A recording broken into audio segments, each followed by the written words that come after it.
Welcome back, YouTubers, to Sister Kate Shofar Mountain. I want to talk to you about harvest, the idea of harvest.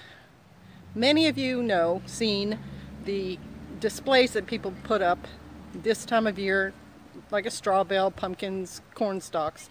It's sort of representative of the idea of harvest, of bringing in your crops that you've worked very hard over the summer to sow, get ready for putting up food for winter time. Squash, things like pumpkin, Hubbard squash, have a lot of meat to them, and you can store them, and it's going to carry you over till, springtime comes around again. Some other things that are linked with harvest are camping, people going out and living in temporary dwellings for, like a week at a time and enjoying the outdoors.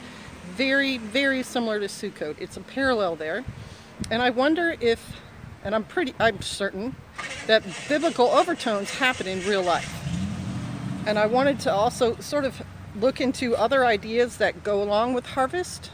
For biblical people, the bridal feast, when the groom comes back and marries the bride who has prepared herself for him, that's tied to a harvest idea, and a harvesting of souls, of those people who are prepared for this groom to come back, and they have oil in their lamps, which represents, spiritual readiness for his coming back.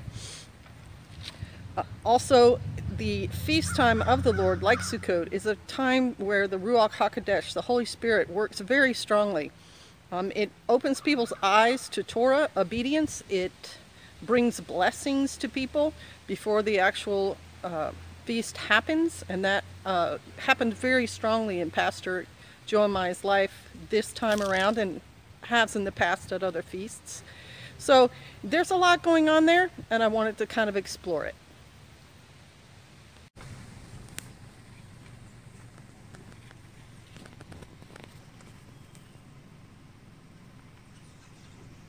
The other harvest is Halloween, and it has turned into a harvest of souls, which the final bridal feast also is, only this feast of man has just gotten huge in the last couple of years. And I have some examples of that also. And it's just a very strange mindset, and I'm not trying to make a pun there, that 364 days of the year we tell our kids not to eat sweets, and we don't really get into, at least some of us, death and scary stuff and so on. And scary movies are sort of linked with people who've been abused because they were scared, and so they're trying to recreate that that scary feeling, but in a safe way, in the safety of their own living room. It helps them deal with the trauma they've gone through.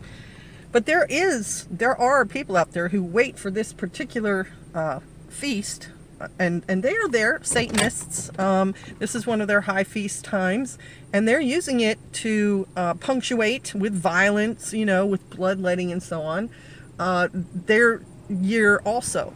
And so it's a harvest of souls, it's a harvest of evil, and even if it were just tradition when it started out, it has turned into big business and a whole deal, and I have pictures of that too.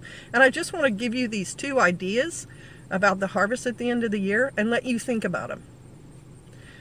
And hopefully maybe you'll comment about, how you feel about them. All right, bless you, shalom.